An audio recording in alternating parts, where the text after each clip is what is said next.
Good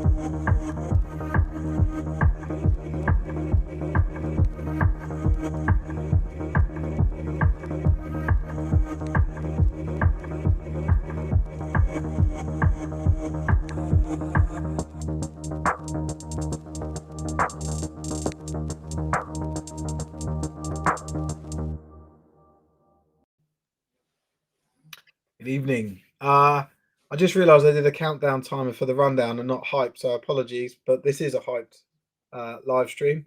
I'm Steve Price. Welcome. And as you can see above me, I'm joined today by Coach Ben Herod, the head coach of the SGS Pride. So really excited for this one. We had to postpone a couple times because Ben's been very poorly, but I'm really pleased to get you on the show, Ben, and really appreciate you agreeing to come Thank on you. and talk. Yeah, my favorite thing to do. Yeah. So I mean, I always like to sort of explain to people any existing relationships that I've got with guests. So our relationship is pure football focused, doesn't it? Yeah. Over the last sort of 3 or 4 years, I think, Sport Tank has been in a partnership with the SGS College's media team, set up by yourself, so that we could help set up live streams, which I would say are some of the best quality live streams because of the equipment, the people we get involved there, crews of 7, and it's extremely enjoyable to occasions for me because I get to sort of like mentor some of these. Some of them are injured players that may one day go into media stuff, which you sort of see happen. Some of them are, just pure media students that are trying to learn something new, and it's really good fun. So our relationship is sort of I was at Bristol Apache as well a few years back, and we've sort of known each other and been mates since then, I suppose. And I find every time I talk to you, Ben, about the program, or even Ash, or I suppose anyone, I always find out something more that you've done and something more that I just like. I'm so impressed with. I genuinely believe that the academy, like what you've pulled together and the things that you've done, are one of the greatest things to ever happen to British American football. Oh, appreciate that. That's really kind. Thank you. And I don't say that just because you're here. Like I say it because I've seen it, and I know you guys have got your hearts in the right place. Like the way that you and I've had discussions about what drives you and what you're looking for in these kids, and then the stuff they go on to do. And I don't want to give the game away. I want you to sort of talk about this stuff, but it just doesn't happen elsewhere to the level and the degree that you and your organization have done over the years. And I just think it's an ideal thing to talk about on this show, on this hype thing. We want to shine a spotlight on the great work people have done. And yeah, for me, you epitomize great work in the sport. So yeah, so that's sort of my intro for you. No, you're welcome. Like I feel like one day, Ben, you deserve to get some sort of like MBE or some sort of award for your services to the sport, right? Like it's just amazing. And yeah, I just want to, and I just give you an opportunity to like unpack that for me as well, because I don't know the full story. I just know lots of little bits and pieces and what I've seen, and I probably know more than the average person, but yeah. While I think you guys do an amazing job of pushing these kids and getting them to the next level, and you do promote that. I still think there's a lot of people out there that don't know the full story of what SGS are and what they do. And so We start right at the very beginning and start work my way through. I would love to know. Yeah, I'd love to know the inception. So like how actually, first of all, probably best to explain what SGS Pride is. Okay. And then like how did this thing happen? How did it first come about? So first of all, whilst I really appreciate all the pats on the back, I'm probably just part of everything that's taken part. I'm certainly not the person that invented the system or sort of set it all up. SGS Pride is an American Football Academy, which is essentially a sixth form sports team. That's what we've always been. And we've sort of expanded over the last couple of years. Now that our college offers some university courses, we're able to play in Bucks, and we have some university players as part of our Bucks team, as well as our sixth formers. But we're part of something much bigger than just us. So SGS Sport, which is our which was Bristol Academy, and before that Filton, I think it's called Filton Academy, is several sports that are all sort of national champions in their own right. So we have our rugby academy is really strong. Lots of Bristol Bears players attached to them, and they're closely linked with a professional team. We have the Flyers, which is our basketball academy, again closely attached to a professional team. Our female football team and our male football team are both closely attached to Bristol City, and they've got good connections there, and they get players moving up to the ranks. So we're just part of a really successful model, and that model was set up several years before I started in 2008. I think I was the last sport in, and in 2008 when they set us up, and it was all thanks to a guy called Kevin Hamblin, who was the principal at the school, then became the CEO, and then has moved on now to Bath, I think Bath College, where he's trying to mimic and do the same kind of turnaround to a failing school. And his idea was pretty simple, which was, if we attach something that everybody wants to do to academics, we'll get the kids to go through academics that wouldn't normally. So as part of a kind of failing school, they brought these academy structures in the more kind of traditional sports to start with, football and rugby. And they found that the football and rugby players were now achieving better grades than the normal students, because essentially if they didn't, they weren't allowed to train and play in the games. And that was something that was really big at the time and still is, and they want to be part of it. And so our model is based on the same thing. Our kids have to attend 90% of their classes, otherwise they can't train. There aren't other, there really aren't any other school teams to compare us with other than the NFL Academy, and they do things very differently. Right.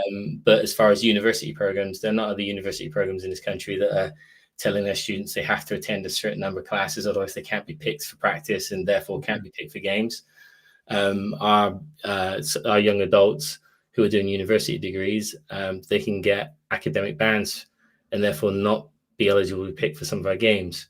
Right. Yeah, and we've been in that situation several times with some of our better players not being able to perform for us because they're not turning up to class. And it does work. We've you touched on kind of the great success we've had on the football field, but the greatest success is that we get kids to get qualifications and move forward in life. Our kids can move forward and play university football almost anywhere because they've got the qualifications at sixth form. Right. Opens up the door for them internationally, but nationally as well. And some of our biggest kind of success stories haven't always been on the field. We've got a lad called Arnold, and I'll try and, while I'm talking to you, bring up the kind of award he won. But Arnold played for us, I think, back in 2011, 2010, 2011, 2012, something like that. Right back at the beginning when we're still playing in Dodds, which was the American High School League of Europe. And Arnold's gone on to be really successful university student, went to Stirling University to become a law student. Since qualifying, getting his law degree, I'm assuming that's what he's done anyway. He's gone on to win a Young Black Person's in Business Award up in Scotland of the year, which is really cool. Yeah. We've got another lad called Cam Parker, who was just before Arnold, who wasn't able to get into his local sixth form college, I don't think, because of his grades and getting in trouble at school. Yeah. And we took a chance on him because of the American football attached to it. We could kind of keep him under control, and we gave him the kind of carrot to keep him through education and through being exposed to the right type of people within our academy, not just us as staff, but other students like Samir Idrissi, who was one of our kind of big players at the time. Cam turned it all around, became a really good student, went on to get a university degree, and is now the UK's #1 motivational speaker in schools. He goes back into schools and talks to kids about his early experiences with us, but the trouble he used to get in and how he turned it around and how dyslexia that he's got, he never used it as an excuse, and all the great things he achieved on the football field, all firsts for British players, like being the first person at a Top Gun camp in the US and getting to cover Barry Sanders' son and all this kind of stuff. All really cool stuff, but also the bigger picture stuff of being a 5'2.5" white corner. He wasn't going to make it into the college ranks, money playing American football, but he understood that the lessons he learned on the football field would also be relatable in the classroom, and that could make a difference in his life. And that's really what we're trying to be about as a program, and push accountability and obligations, responsibility of putting the uniform on and what it really means behind the scenes. We do get a lot of individual player success, and we've been really lucky. We've had 2 players make the NFL. We've had one of those go on to the XFL, the CFL as well, and won a Grey Cup with Toronto. Tiggy. We've got Division 1 scholarship athletes. We've got Division 3. We've got Division 2. We got high school kids. We got CGFL kids.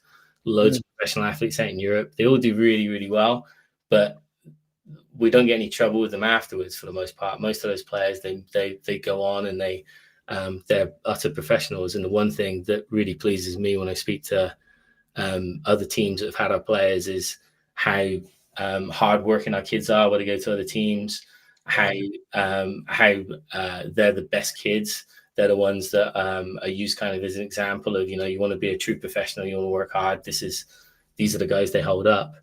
And I think last year, because of our success on the field and winning a national title, we lost more than we've ever done before. I think we graduated a large group, but also they just had a lot of opportunities to move on. I think we lost 70 of our 100-man squad last year. So we placed that this year in a real kind of rebuilding stage. But what we've got in are some really top quality human beings, really, really nice kids. So the future is pretty bright. It's going to take us a while to get there. We're not going to be the team we were sort of last year and the year before straight away. You saw us on Sunday. We made a lot of mistakes, but we will get there. We're trying hard, and I think the future is pretty good. Yeah, well, and I don't know. I wouldn't say I've been close to the team in any stretch, but I do get exposure to the players. Usually the injured ones that help me out with camera or commentary or whatever, and just get to chat to them and stuff. And they are always, without exception, so polite, so friendly, just helpful, lovely people. And I was actually going to ask that, but it feels like it's not something you're looking for. It's something that you actually are turning some of these guys into potentially, because you mentioned that some of them have got maybe a troubled background, or that they haven't got necessarily good grades. I mean, that doesn't necessarily mean that they're a bad person, but what is it that you're looking for when you bring children? Sorry, I don't know. I don't want to say children. No, kids is fine. Yeah. Program. What are you looking for in an athlete, in a prospect?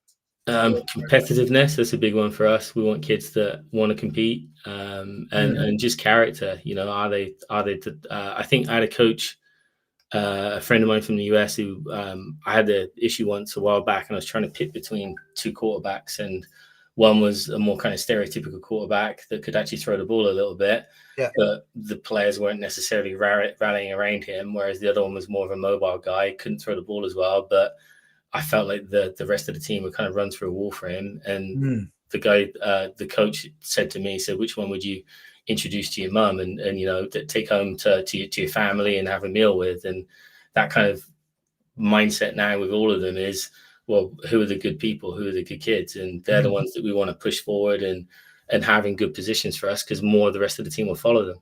Yeah. We've had some honestly, some absolutely fantastic athletes that haven't always been the best people. Yeah. I'd like to say, because the majority of our team are good people, we tend to change their way of thinking to become in line with the rest of us. Right. I don't like bad language. I try to make sure there's none at the team, and even with the older group, and we try to talk about the little more important stuff. This year we got a bit more time in the classroom, so we've had a chance to do that. But I think I'm really lucky in that the coaching staff I got around me now, they've all played here. So they've all been through the system and they understand what's important, and they've all had that message drummed into them. So it's really easy for them to kind of keep it going. You know, you mentioned Ash before. Ash was back here at the very beginning, from 2000, I want to say 2010 to 13, and then went on and played fantastically well for Great Britain men's and up at Stirling and UWE. And then we've got Vangelis in, who has played for me in the past. He came up through our community league and then into our academy. And Lewis Marston and AJ as well, who have both been more recently on our team. And it's really good because you see them talking about the same things that I was talking to them about, and it's good to see that they don't have to be asked to do it. They know it's important, and they just do it. And we've had a couple of players that have gone away and then come back later on, who are exactly the same. Like we lost JJ for a couple of years to CJFL, and he's come back and he's experienced football now outside of our program and come back, and he still remembers what's important for us. To me, just this week about, you know, the integrity and how proud he was to be part of it, and he didn't want to see anyone not treated the way it should be. So how do you? There's so many questions we're going to. How do you actually measure the success of the program? I don't think you can in results, because I don't think it's an even playing field. I think at each level we go into, we're normally trying to play teams that are better than us, who have more resources than we do. Right. Okay. So we're really lucky in that we have paid coaches, but as far as a university, we have 150 students. So it's not, and we don't offer postgrads. We've got, I think, 6 university courses. We don't, despite what people think, we can't scholarship everybody. So we can't bring Americans in. And so we have limitations on what we can do. So we look more at performance than we do results.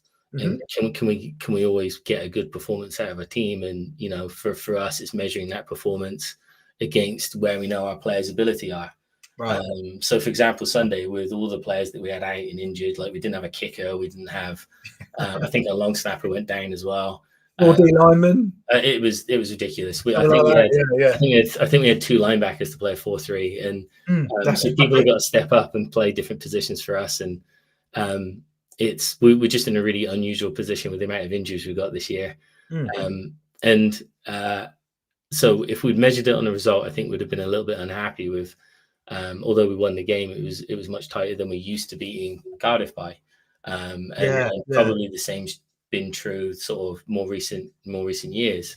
But if we look at the performance and we look at how well some of those kids play, especially the D line that didn't come off the field, and our running back, and, you know, our offensive line blocking was much better than it had been the week before. You know, the performance was good, and the result was a byproduct of a good performance. But as we go further into the year and we play better teams, we might not always get the results we want. But as long as the performance is good, those results will come over time. And so you say you measure the performance based on the individual's ability rather than, I don't know, a standard of performance or a success of execution, like that. Is it really down to that sort of individual level that you're looking at? Yeah, for us it is, because we've had a lot of for example, last year, I think my running backs were, I think they'd start pretty much anywhere on any other team, and that's been proven by where they've all gone. They're all starting. But I had 6 running backs last year, none of which have come back this year. And so performance-wise, last year we were, I think, underperforming as an offensive backfield with what we had. An absolute, we were just really spoiled for riches. Whereas this year, we've played the first 2 games with really just 1 running back, and I would say we probably got more out of him than having such a deep, rich backfield last year. And that's just because I think the expectations are different. You know, where we see his performance levels as a first year coming in compared with where we wanted all these 2nd, 3rd, 4th year running backs we had last year to be, is really different. And So going back to sort of recruit, or we haven't touched on recruitment. We talked about what you look for, but Sure. how do you? I don't want you to give away any sort of secrets I or don't anything, think they are secrets. but But like, how do you recruit? How do you find these athletes and these young people that at that particular time in their life yeah. to come in and be part of this program? So before NFL Academy, it was much easier at sixth form level. We were the only option for anyone in the UK. And Yeah. before Brexit, we were pulling players. We were probably 60% from outside of England. We're bringing kids in from Holland, Belgium, Germany, Italy, France, Spain. We had some Scandinavians on the team as well. We were, we had a lot of very, very big physical athletes on the team, and we could match up with pretty much anyone because of it. Mm. Brexit's changed that. We can't subsidise the tuition fee, and obviously Europeans that have got to move here have got a lot of cost in housing, and haven't got the money for tuition on top, which isn't cheap. So our kind of recruitment profile has changed quite a lot now. We don't necessarily get the best of the best anymore, but what we have is a reputation and a tradition built up over those sort of first 10 to 15 years that the program was in place of being the best program in England or in Europe. And that's still, that's still part of it. People have heard of us, people know who we are because of the tradition of success that we've had on the field. And therefore, each year we're getting new players that are reaching out to us that are maybe not getting the opportunities at the NFL Academy, and we're their next best option. With university, it's very difficult. There's a lot of very good universities out there now that offer scholarships that we can't to every player. Some universities out there are even offering scholarships to SGS players, which is really difficult to compete with because we can't do that for all of our players because we've kind of produced them. So that has its own challenges, and I think last year is kind of proof of that. Last year to this year, the transition of so many of our players getting all these fantastic opportunities at other programs, and now we're having to replace them en masse. And it's been certainly a challenging off season. We're trying to bring that many new faces in. But like I said, I think we're all very young at the moment, but I think if we can hold on to them, there's a really good future for a vast majority of them.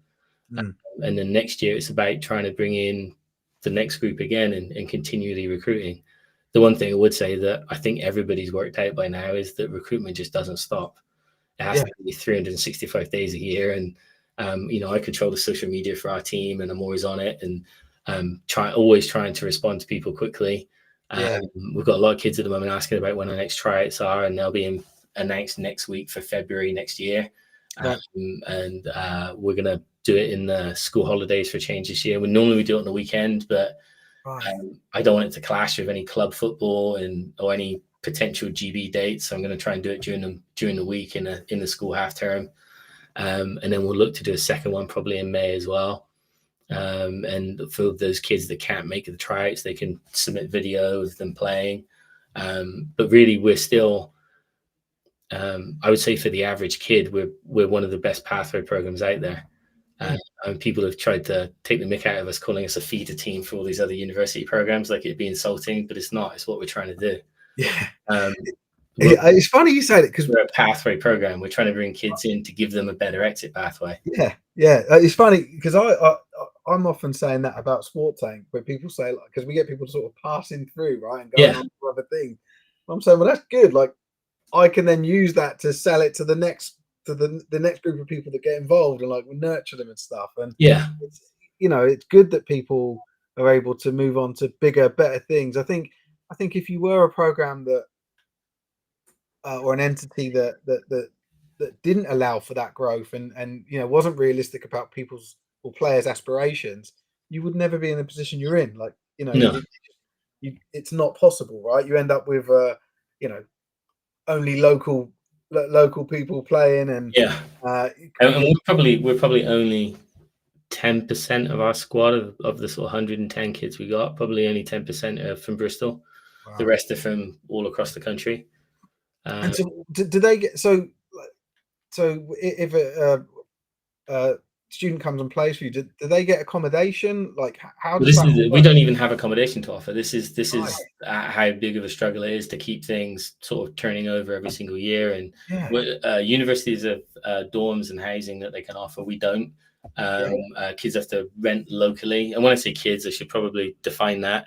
I kind of lump everybody into that broad term because it makes it easier for me.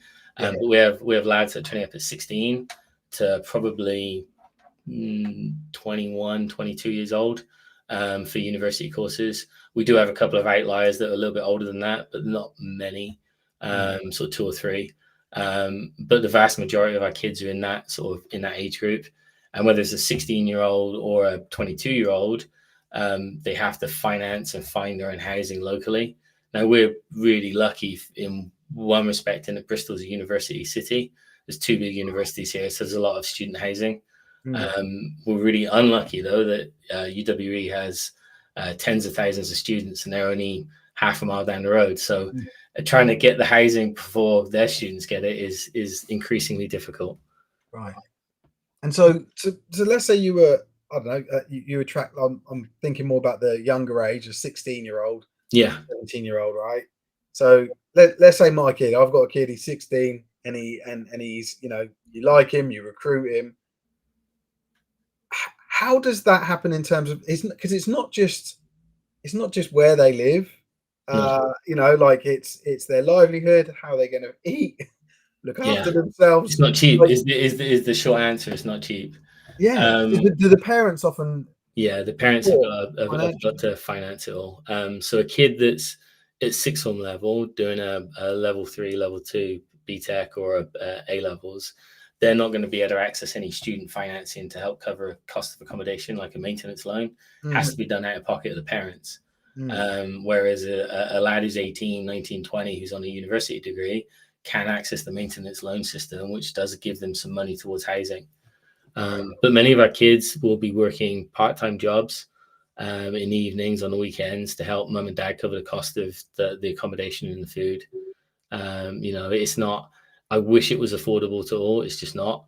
We've had many kids that have got right the way through the tryout system and almost been here, but at the last push just couldn't finance it and couldn't afford it, which is really sad. And there's nothing, we can't offer scholarships or bursaries for sixth formers because the money's not there within the schooling system. There's more money in university than there is in sixth form. It's funded totally differently. You get to kind of make it really kind of easy to understand. If you're a sixth form, you get your money from the government when the students complete. Whereas if you're a university, the students pay out their own pocket up front. So it's a little bit different. And therefore it's harder to keep the finances in a really positive manner at sixth form level than it is at university. Yeah. Well, and aside from like the money and the logistics side, I can imagine, given the age group, like I'm thinking more that younger age group. Yeah, I mean, You end up being a bit like, I don't know, like teaching them life skills and exactly that, you know, like, exactly that. But here's the big thing for me is that I can't remember where I read it. I read a stat a few years back about how many young males are dropping out of university in the first year or having to resit because it's their first year away from home at 18 and they've basically just gone crazy. They've drunk everything they can drink. They don't know how to manage their own time, don't have to look after themselves. They get sick, they get ill. They can't go to school without mum and dad pushing them to go to school. Well, majority of our kids learn how to do that at 16. At 16, it's much easier, I think, to control a kid than it is at 18 because they're still afraid enough of an adult that they're going to do as they're told. At 18, they've started to grow up a little bit and start to realize that we don't have very much power. And actually, we haven't got a lot of sway over what they do and start to rebel quite a lot. So we find that the majority of our kids that turn up at 16 are much better at 18 as adults and can do far more in their first year of university, which is sort of crunch time, really, where the big money kind of kicks in. And I think it's been, fantastic for them. They grow up really fast. It's not for everyone. And one thing we do talk to the parents about is, your kid better than anyone if they're really not ready to live on their own and not live on their own, but live with other students from the college, then they shouldn't be put into that situation. And that it is their responsibility to make sure that their child's ready for that. As you know, that we've had 18-year-olds that have moved down here and 19-year-olds that have been more immature and not ready for it than a 16-year-old. It's not really an age thing; it's more a maturity. Yeah, I can imagine. Yeah. So what? And when it comes to the future of like where you, because like you said, for the first 15 or previous 15 years, it had been different, and there's a lot of things that have I think changed. up until Brexit, you could probably argue we were one of, if not the best, kind of junior program in Europe. Yeah. Whether you want to put us at one or two, or before the NFL Academy kicked in and started playing games, we were there or thereabouts, and we weren't. We were playing some of the best teams in Germany and beating them quite comfortably. But the makeup of our team was very different. It was, like I said, about 60% from outside of the UK. And we went specifically to get the size and the type of athletes and the quarterbacks that we couldn't find in the UK. Now that that's changed, and the money that's been pumped into university American football as well, and how that there weren't the UWs and the Nottinghams, the Durhams and the Leeds just weren't doing what they were doing 10 years ago. It was a very different landscape, and there weren't 10 to 15 Americans being brought into all these programs each year, and it's done fantastic things for the sport and moved it on, and it's much more viewer friendly now, I think, which is awesome. Nobody really wants to turn up and watch double wing. They want to watch quarterbacks throwing the ball and people catching it. And that's tough to do with British QBs sometimes. So having the Americans there certainly helps. But we've always been about developing talent, and we've always been about kind of being a pathway program, but that may have just got lost in our results before. Right. Whereas now I think we're still the same as we were. It's just that we're not in the top flight in this country at university level, and we're not for a very good reason, because if we'd gone up this year, you'd have seen us probably not be able to finish games, let alone finish the season. Like I said, we had 31, 32 in kit on Sunday, and so light in certain areas, it just wouldn't be safe, and we wouldn't then be able to develop players. It would just be a scrounge every week to try and play a game. And that's not really what we want to do, and it's not in the best interest of the players of our team.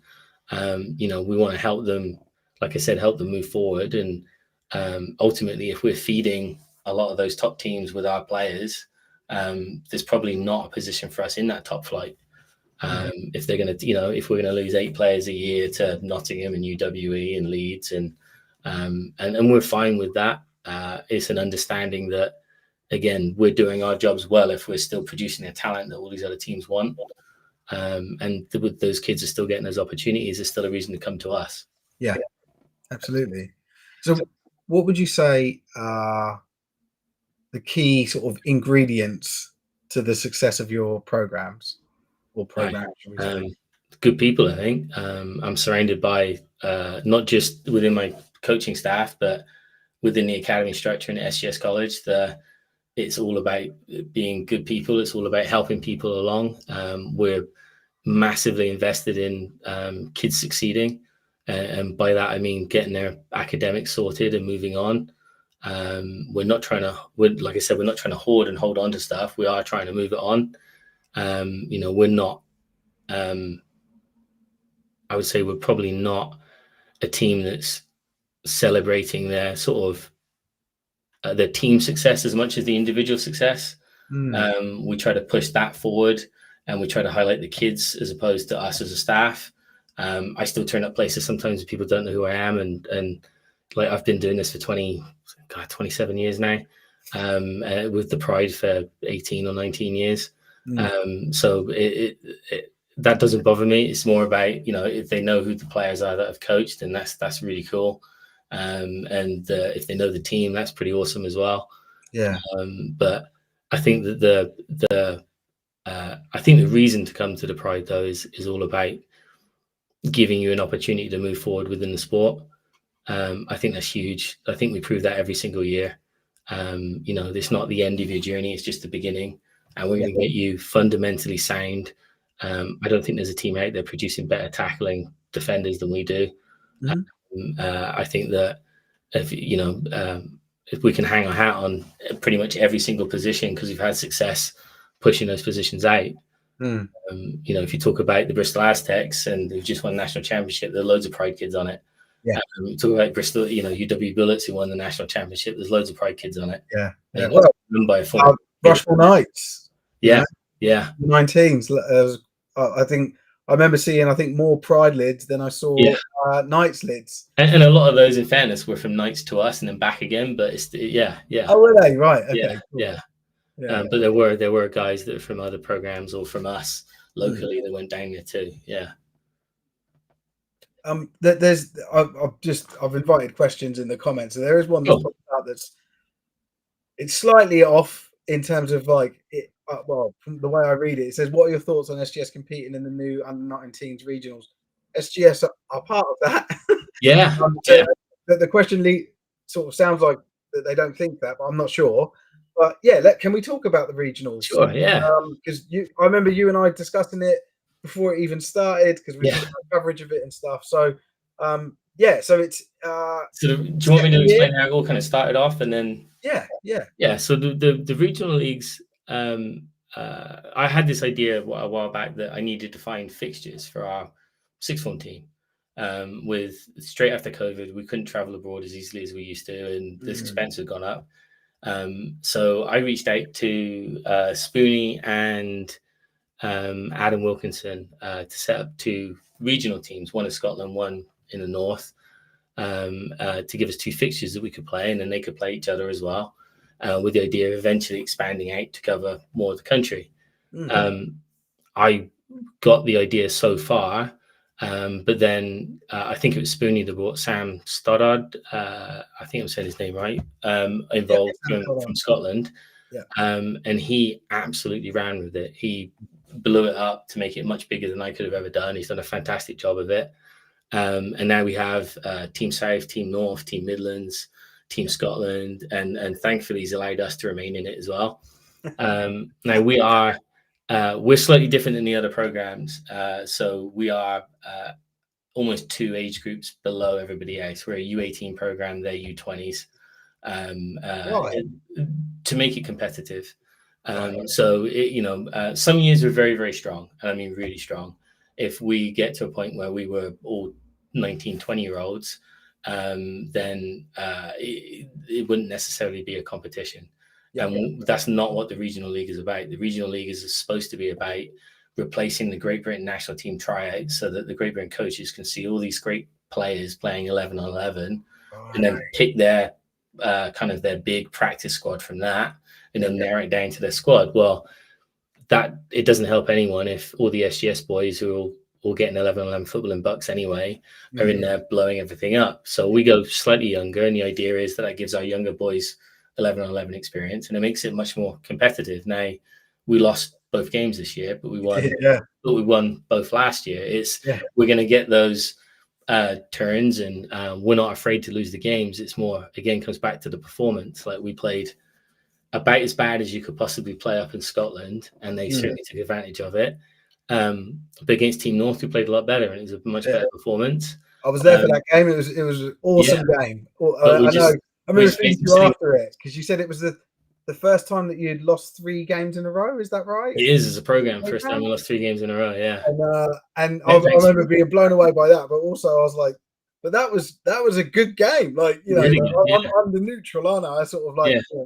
No, but that's what we want. I mean, the conversation after the Cardiff game was I'd much rather play in those really tight competitive games than 77-0 or 80-0, which we've been there and we've done that when we've been really good. And I'm sure at some point we'll get to that point again.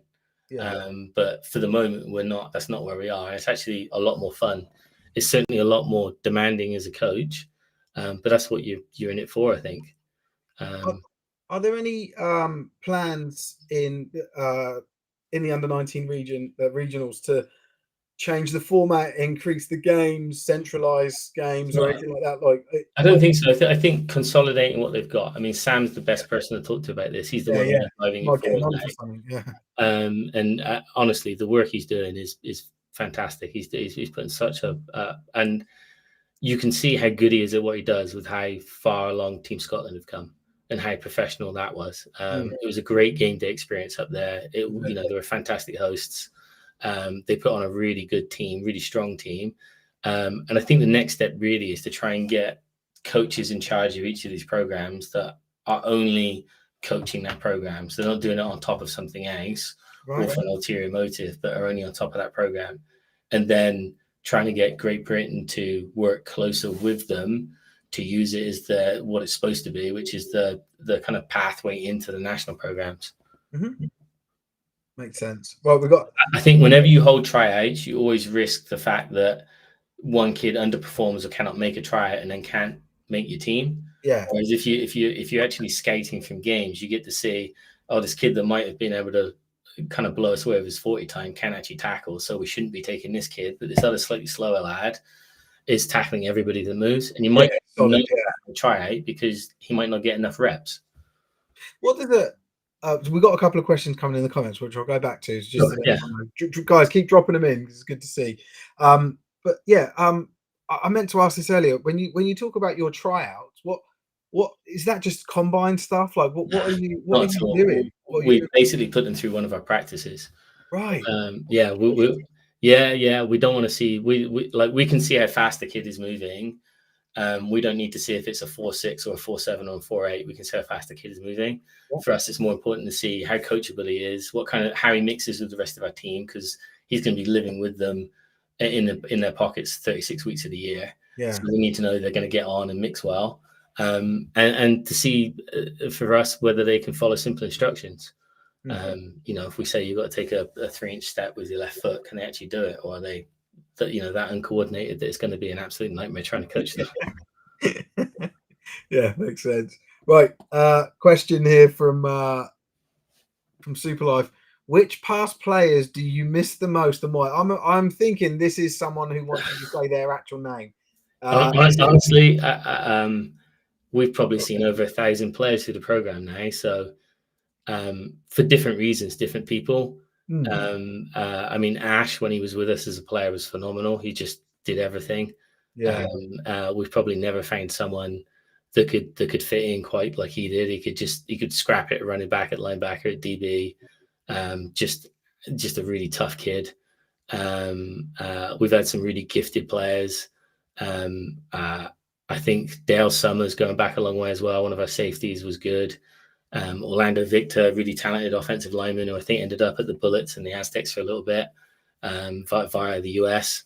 But we've had some exceptional running backs over the last few years as well, like Jeremy. He was phenomenal for us over a couple of years span.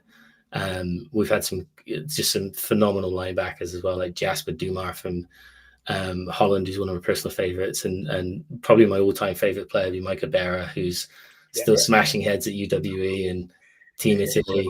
He was ridiculous at practice. You couldn't block him. He would blow everything up. And then go and do the same in games anyway. So is that right? Unless I mention everyone, someone's going to be pissed off. So yeah.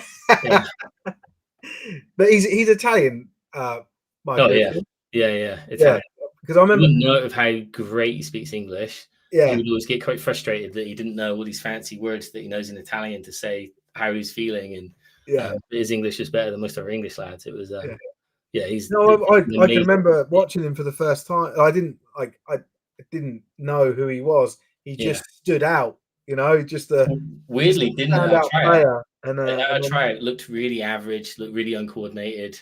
And the only reason I really picked him, if I'm honest with you, is at the end of the tryout, my son was probably 4 or 5 years old at the time and was with me. And Micah Berra although he'd flown in from Italy, took an hour out of his time to play with my son at the end of the practice and, make sure he'd had a good time from the day as well. And like I said, it's about getting good people in as well as good characters.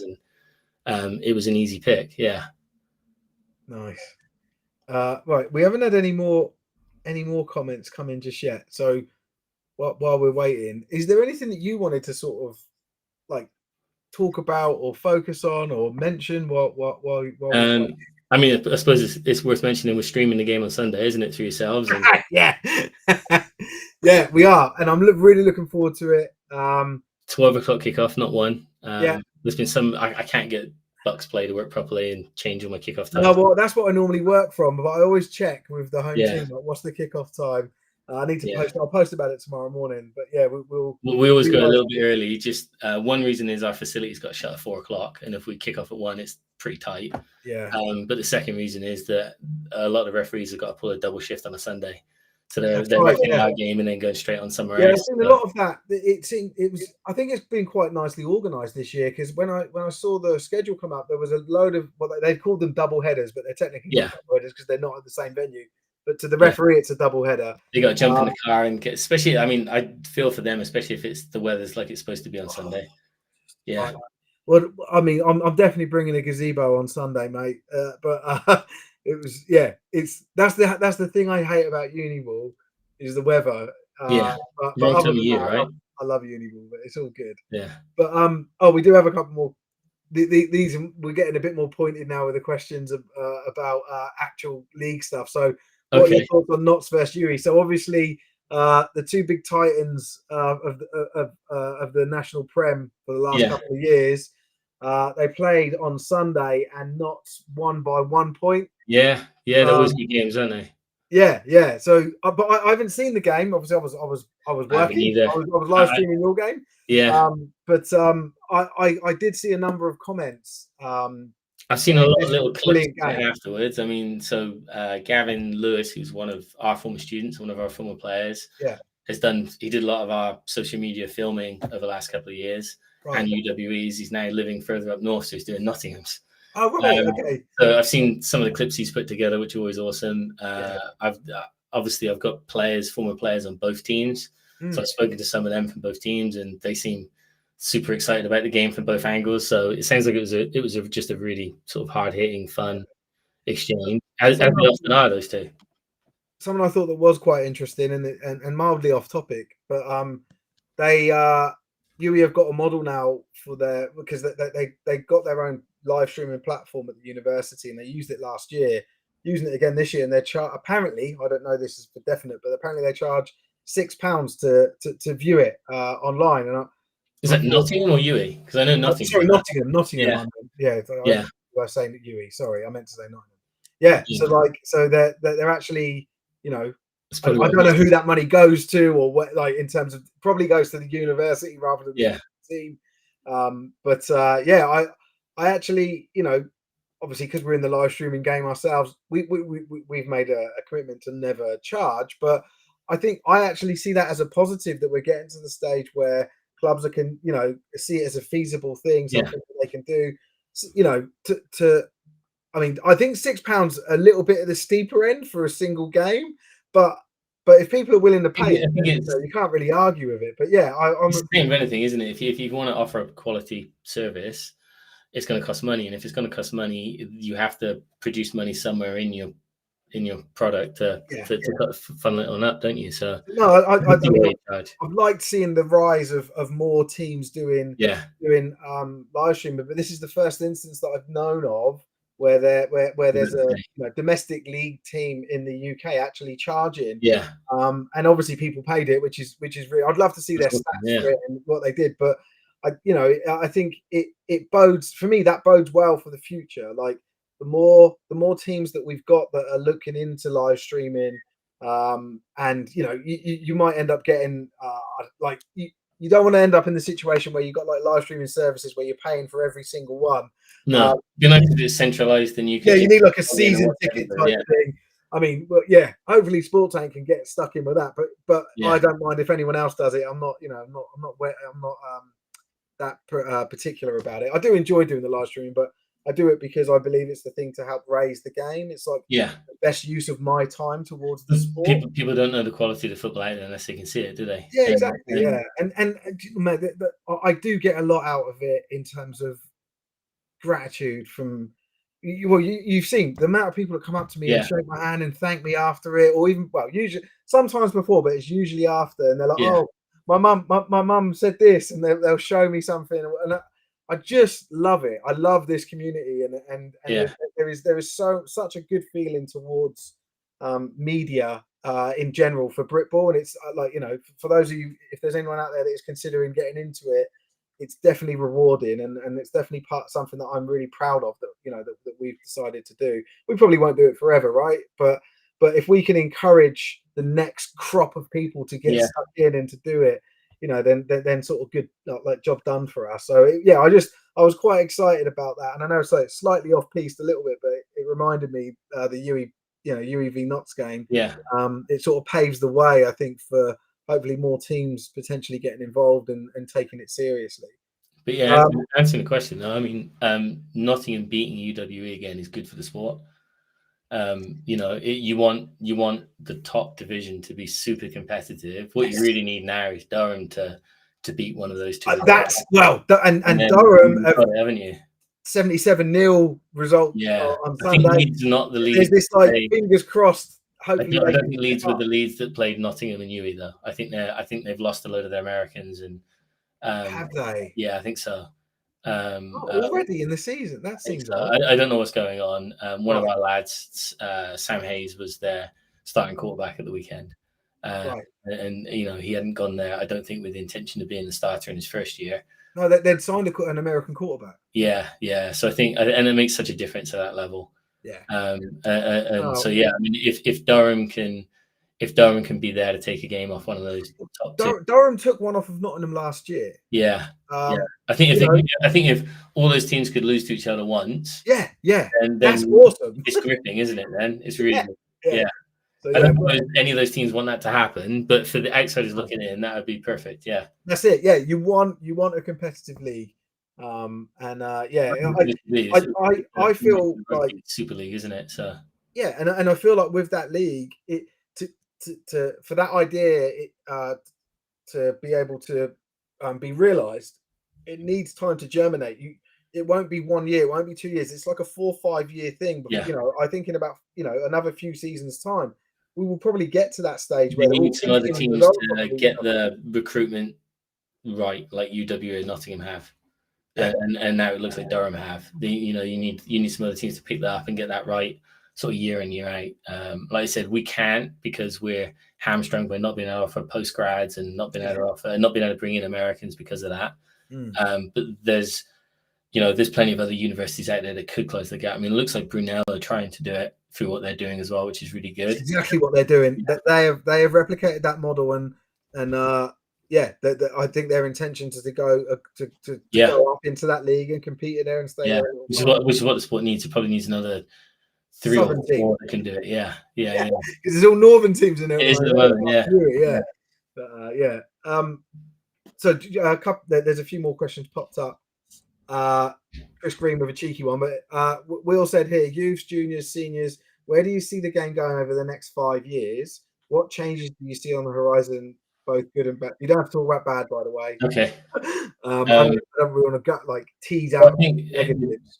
I mean, if everyone's seen the news coming out of the Aztecs of what they're doing with the money coming in from Elliot Hoyt and Pete Jones, and how they're trying to change the model of what can be achieved in a amateur sport, but making it more professional. I think you're going to see massive strides taken forward, and this franchise for the professional League of Europe starting in London. That's going to be interesting to see how that impacts our national league and which players decide to go and play in that, whether it competes and takes players off of our top teams. With it based in London, you could see, the top 2 teams in London being kind of decimated by the players going and joining that instead of staying in the league. But equally, it might just pull the best players from every other team in the country and level the playing field completely. And exactly what I was about to say. Yeah. Like my reaction to that is good. Like, these players need somewhere to go to perform at the, But it'd be nice if they stay in this country to do it, as opposed to go to Germany and France and Italy. Because imagine if this London team, I don't know, in the next, it could be 15 years, but at some point in time, we're the European champions of that league. That would be just amazing, right? It really would, yeah. So I'm really excited by that. And it gives all of us an opportunity to go and watch top-level European football on our doorstep as well. It's not that far from me, so I'm intending on getting a season ticket and watching these games. That'd be cool. I'm really excited by it. But on the Aztecs thing, we're going to have Elliot and probably and Pete as well on the show soon. Elliot's a dude, man. He's really good. That'll be really good. Yeah. So with the youth and junior stuff, I think that the work they've done with the 5-on-5 tournaments, I've been to a few of those to recruit players from, and it always blows me away of what a really great family atmosphere it is. You've got all the parents in gazebos, and they're all, the tournament works really well in youth football. It's almost a shame that we can't replicate it in junior football as well. I get that we need to step up and we want to be pushing to try and play 11 on 11, even if it's without special teams. We ran a league here in Bristol for 2 years, from just 5 teams in and around Bristol, and we did 11 on 11, but we cut special teams, and it worked brilliantly. We made it 20-minute game, 20-minute halves, running clock, and it was so much fun. It was really, really good, and the quality of the football was fantastic, and we benefited massively from all those players. Some of them even went on to the US and did bigger, better things. But yeah, if they could replicate something like that in junior football, I think, and keep it more regional, and do mini tournaments where you're not just driving all of the day to get to play one game, but to get to play 3 or 4 teams, I think that would be huge. I know the women's league does it, don't they? Or did do it? They do, yeah, they do. And it's interesting because on the show I interviewed Coach Tango from the Knights. Yeah. One of the things that he said was like a key to the success of his programs is the involvement and the culture of the parents. Yeah. Like getting them bought in means that the kids and I think they're probably means that the kids, they're turning up with all their equipment because the mum and dad's like, have you got everything? Before they go, and it makes a huge difference. So I think you're on, not that you're onto something. I shouldn't say it like that. I think that's actually a really good idea because you get to extend that feeling, that culture for more of the players' early career. I think they got the age ranges right. I think that's huge. I think that makes a big difference. They're allowing kids to step up if they're physically capable from youth to junior, but they can also stay behind if they're not, for that final crossover year. And obviously having those sort of 2 years post 18 potentially that you can play, depending on when your birthday is, that you can play junior football before having to turn into an adult. That's huge as well, because everybody's body matures at a different rate. And ultimately we don't ever want to turn people away from the sport, and stepping up from junior to senior is such a big task. I've seen multiple mentions of like under 23 level recently. So nothing. We've done a little bit of that on the European stage. Again, mainly to get us a better game, so that we played Ridge All Stars, which I think we were U23 and we were U20, I think, still at the time. And it made it a much more competitive game. Again, I think we lost it 14-7, but it was a fantastic game of football. Does that feel like another discipline age that sort of I think that could almost come into university level, couldn't it? I think if you looked at it and wanted to bring in, I don't think it'll happen because Bucks is such a good and well-run organization. It doesn't need to go outside of itself. But you could almost have a university age group level playing outside of that sits just below adult level. Because I think and maybe make that regional, or maybe make it for again for the Great Britain team, bring in players in like they do with the men's football team. I think they have a U23 or U21s or something leading into the first team, don't they? So I think that's where I think I saw it. There was an announcement from BAFA, and they were asking for like new. They've renamed the national program academy. And I saw one in brackets that said under 23. That's where I saw it recently. So and you'd like to think that it follows that you want to have a program or programs underneath it that feed that for scouting reasons, etc. So that's quite an exciting development. It's just development, isn't it? The more different age groups they've got to go through, the more development they get before they're sort of thrown in at the deep end. That's cool stuff. I'm just going to read the card. I don't want to just put something up for it is a jokey one from Chris Green. Go on. When are you getting that haircut? I don't think that's going to happen. I don't want you to get a haircut. I think Pete Jones offered me a lot of money once to get it cut off when I was doing, I don't know what I was doing, some sort of online coaching thing. And I refused to do it then as well. I don't look good with short hair. I don't look great with long hair. I look even worse with short hair. I think we missed. There's other comments coming in that I can't put up so just to let you guys know, we've hyped. We're a little bit more controlled as to what we talk about. We want to keep it positive. That's why we call it hyped. So while there are some more maybe politically charged stuff that isn't necessarily insulting for Ben to talk about, it's not for this show. The other podcast shows we do, it's sort of a bit of a free reign, but this one we're trying to keep it a bit more controlled. So if you have asked questions that we haven't that I haven't brought up, there's a reason for it. We have seen. I am You're looking at basically saying reword it. Yeah. Well, no, yeah, it's no, I can't know that. Oh, it's just there's in a couple of them they're just sort of there's only sort of negative connotations. Nice. Actually, there is one mention of something, and I think you've already alluded to to it a couple of times, but I hope you don't mind me asking. Was the decision not to stay at Premiership level as opposed to going into the National Prem? And I'm not going to put the comment up, but the comment here alludes to the fact that, in his words, the National Prem was set up for organisations like SGS. Can you give your view? And I know in a couple of your answers already, because I know what the answer is, because you and I have discussed this. But I know you've sort of leaned on this already. But would you mind directly addressing? Sure. That?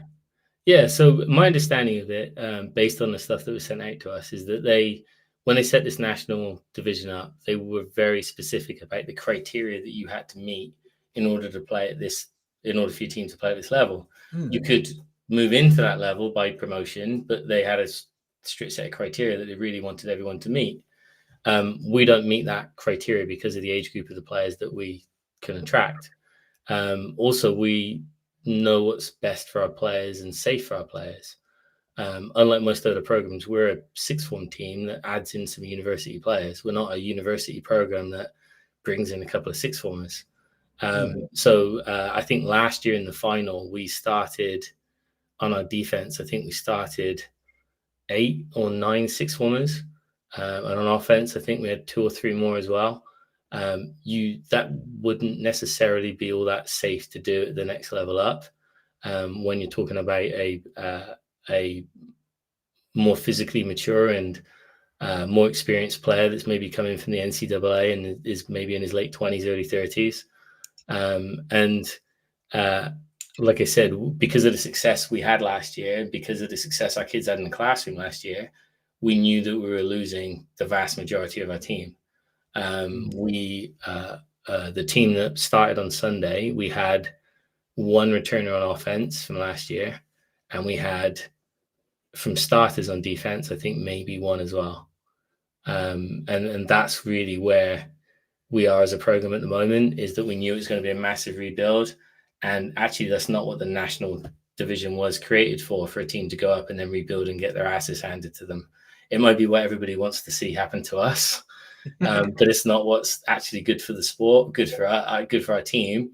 And the top division is supposed to be competitive. Yeah. And like I said, they want teams that can invest and bring those Americans in and bring post-grads in to get the standard right the way up. Yeah. I'm really happy that both Nottingham and UW have got 8 to 10 of our players on their squads, if not more. And that's fantastic. But we can't, that's another prime example as to why we can't really compete at that level at the moment, because we can't hold on to those kids. We only offer 6 degrees. So for most kids, if we're not going to keep a kid, if it's not right for them educationally, they should go on and play somewhere else. Yeah. Like I said, some of these institutes, even some of the institutes lower down than we are offering our lads scholarships just for having played at SGS, which is amazing. And that's exactly what we want. Yeah. We can't match it, so it means we lose them. But like I said at the beginning, we really are and always have been a pathway program. Yeah. And we're about trying to move kids on to play at higher levels and better levels and get better educations. And where we can do that, we definitely want to do it. That's not diminishing the football that they can achieve with us if they stay with us, and it's not diminishing the education they get from us. Yeah. It's just that we have to be realistic, and there are better football programs out there, but maybe the lads are not physically capable when they want to and make that jump straight to one of those programs. It might be that they have to come via us first. Yeah. Cool. But in short, the answer to the question is we knew that we were losing most of our team. We also knew that we wouldn't come close to meeting the criteria and can't at the moment, and it wasn't the right place to rebuild. And I think if you look at what's probably now at this point going to happen to Leeds in that division, it's not going to be pleasant for anyone involved at Leeds. If they're not going to get the opportunity to really develop talent through the games there, they will at practice, obviously, but it's going to be a constant struggle just to put a team together to get it out. That's not what the national division is supposed to be about. That's not a criticism of Leeds. Where they started at the beginning of the year, that they were in a good position to compete. Yeah. We knew at the beginning of the year we wouldn't have been, so we stayed where we were, and I think we've been proven right with that based on our results so far. Yeah. We lost to Bournemouth pre-season, who were a division below us. We've scraped past Cardiff this weekend. We held a clean sheet, but we didn't blow Portsmouth out the water. We will get there because we get this opportunity to play now and actually get better through playing games, which we wouldn't if we're a division up. We will get there, but it's not going to be tomorrow, or it's going to take us the season. Yeah. Well, and just look, I know I spoke to you about this. I told you about this on Sunday, but from my perspective, when this started to happen last year, and they were like talking of, SGS may not go up, and obviously he didn't. I had a lot of conversations with different people about it, because obviously my closer proximity to you in the program, should I say, direct contact with you and stuff. Yeah. And what I pointed out to these people was like, and hopefully that's come across in this broadcast as well. Ben has nurtured this program for 15 years. He knows what he's doing. He loves it. And his decisions will be what's best for the program. And so the safety of the kids, that's what it's really about. Yeah. Can we safely develop them? Yeah. Because that's what we're selling our program on. We can safely develop you and get you game time. We want to play good teams, absolutely, and we're playing good teams. Yeah. But we're playing at a level that we're suited to playing at. And that's the big thing. Yeah. Thanks for wanting to approach that. No problem. There is this one from Russ, just asking about your average age of your players. But it changes year to year. If he's talking across the whole academy at the moment, including the sixth form and the Bucks team, probably about 17. We've got a lot of 16-year-olds this year and a lot of 17-year-olds. So it probably brings our average age right the way down, especially if we take out Ash Bailey, who I think is like 28. If we take him out of it, then no, it'd be quite young. I think even our university program probably average age of about 19. We've got a lot of 18-year-olds. We've got kids that will turn 18 during the season, and then they get to step up and play for us. We're still waiting that some of our best players this year won't turn 18 during the year, so won't be able to play Bucks for us until next year. Right. And that's if they don't leave our sixth form and go to another university program. Of course, yeah. And then I'll try and word this in a more diplomatic way, because the question's been asked a couple of times. Go for it. So recently, with the change of structure in the GB program this week, they did the classic thing that happens at a corporate level, where they make everybody reapply for everyone redundant and reapply for their roles.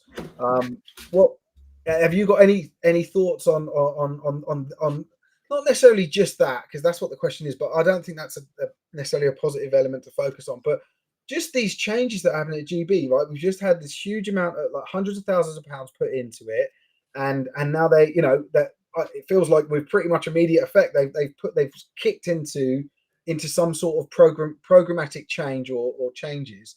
So I'll tell you what Pete Jones told me tonight, which is, given the level of funding that has come in, they probably have had to do all of this to meet the criteria for the funding. So I'd imagine that's the reason it's all been done. Is it nice for those that have put a lot of hard work in and had a lot of success? Probably, definitely not. They all deserve a massive pat on the back. I mean, I don't know the other coaches very well, but I know Mike from the U17 team and the Newquest that work behind the scenes with him, and they've been fantastic. And that's probably the best GB program I've seen at that U17 level, but across any age group for a long time. It's so professionally run. And luckily, they've trained a couple of times at our facility, and we've got to see it firsthand. And honestly, it's been phenomenal. And for them to risk losing him and that staff, I think is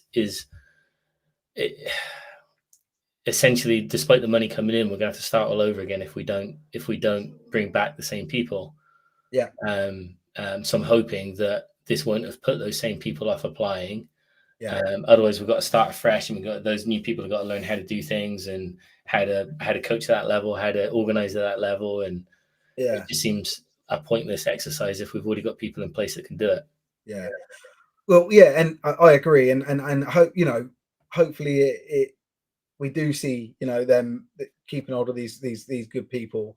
But so we do a thing where we do like a post every Tuesday where we either ask like a big question, or we do like an A or B thing where people can answer a question that's got two choices. People often make up a third or a fourth choice, but we just try and sort of like just encourage debate, or people to share their views on things throughout the sport.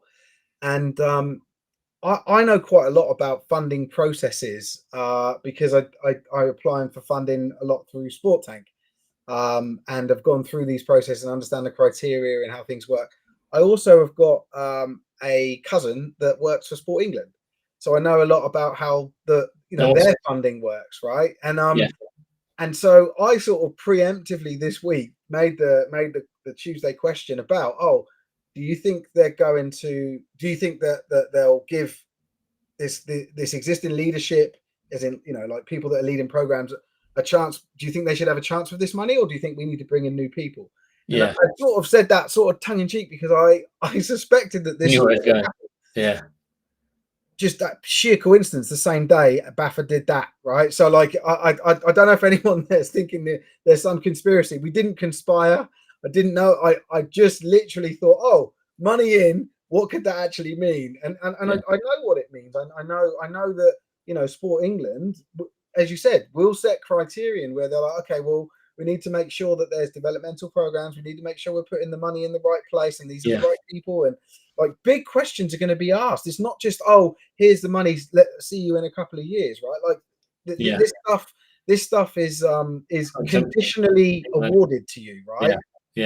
And unfortunately, if you want to, if we want these programs to make these leaps forward, as BAFA have had to, complete restructure, brought in a board, brought in a female chair, brought in a CEO role, and all these like that never happened before, right? But now look where we are with 1.5 million of funding in the last couple of years, and now that's what's happening at a smaller level to the GB program. So yeah, like you, I'm hopeful of like that we don't throw the baby out with the bathwater type thing. But I sort of like it's like collateral damage. It's a necessary process in order for Britball to be taken seriously in the eyes of investors, sponsors, and the funding awarding bodies. So it's sort of like we have to go through this pain to get to where we want to get to the goals we need to achieve. Yeah. I might have to duck out pretty soon, Steve. Well, let's stop it there. We do have a couple more questions, but like let's stop it there. On. Do the questions, and you might have an American high school. No, I'm not asking that one. Why? So I'm going to slightly rephrase this. What is the main reason that people move on from the Pride program? They outgrow us most of the time. They've either graduated our courses and need to move on to a different course, and we don't offer it, or get the opportunities to go and play in the US or pro football. Those are the main reasons. In fact, those are pretty much the only reasons.